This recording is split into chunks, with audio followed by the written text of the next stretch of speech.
Hello दोस्तों, कैसे हैं आप लोग। आज मैं आपको रजिया और उसके 3 बेटों की कहानी सुनाने जा रही हूँ।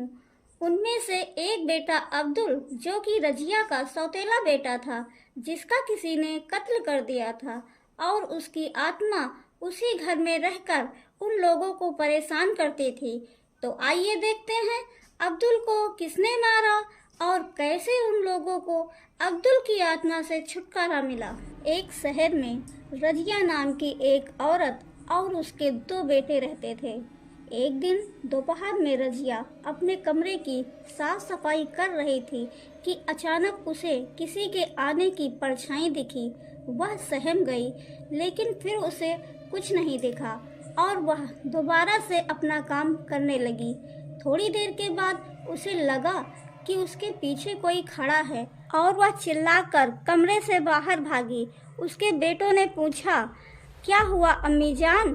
रजिया घबराकर बोली, उस कमरे में कोई है, अभी अभी बिल्कुल मेरे पीछे खड़ा था, मुझे बहुत डर लग रहा है। बेटा बोला, कौन है वहाँ? चलो देखे चल के। अरे अम्मी जान, कोई भी नहीं है, आप तो खामोखा डर रही हैं और मुझे भी डरा रही हैं। और फिर रात हो गई। रजिया अपने कमरे में अकेली सोई हुई थी। रात के 12:30 बज रहे थे। अचानक रजिया को किसी के बच्चे की रोने की आवाज़ आई। रजिया उठकर बैठ गई। उसने देखा उसके बिस्तर के पास एक लड़का खड़ा है। लड़का रजिया से कहता है, बहुत भूख लगी है अम्मी जान, थोड़ा सा खाना दे दो, मुझ बदनसीब पर तरस खाओ। रजिया यूं अचानक अपने कमरे में उस अनजान लड़के के आने से बहुत नाराज हो गई और गुस्से से बोली, चला जा यहाँ से, कोई खाना वाना नहीं मिलेगा। फिर वह लड़का जोर जोर से हंसने लगता है और उसकी शक्ल डरावनी होने लगती है। यह देखकर रजिया के होश उड़ गए।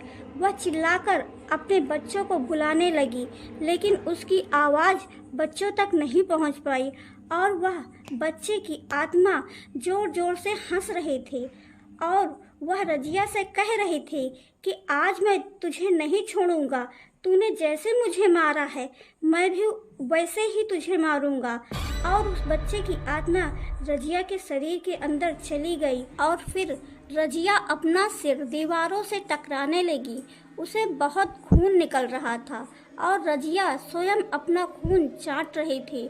उसके बाद रजिया बेहोश होकर वहीं गिर पड़ी और बच्चे की आत्मा निकल गई।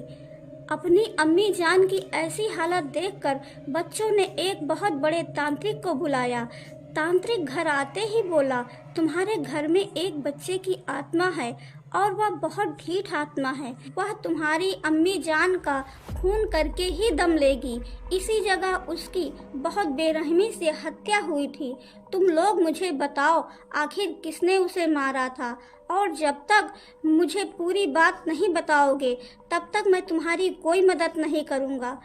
तब रजिया उस तांत्रिक को बताती है कि मेरे पति की पहली पत्नी सलमा का अब्दुल नाम का एक लड़का था, लेकिन सौतेला होने के कारण मैंने कभी भी उसे प्यार नहीं किया। उससे जानवरों की तरह काम कराती थी और पेट भर कभी भोजन भी नहीं देती थी।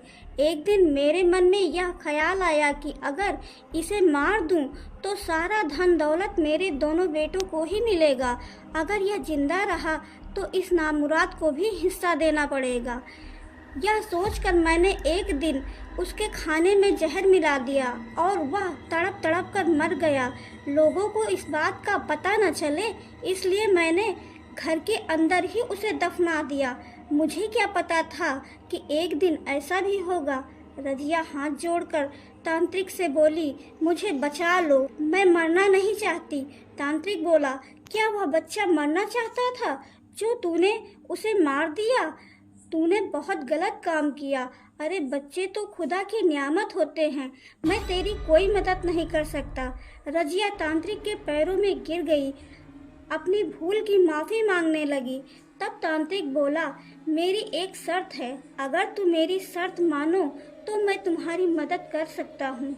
रजिया जल्दी से बोली, क्या शर्त है? तांत्रिक ने कहा, किसी गरीब का एक बच्चा गोद ले लो और जो प्यार तुमने अब्दुल को नहीं दिया वह प्यार उस बच्चे को अब्दुल समझकर देना।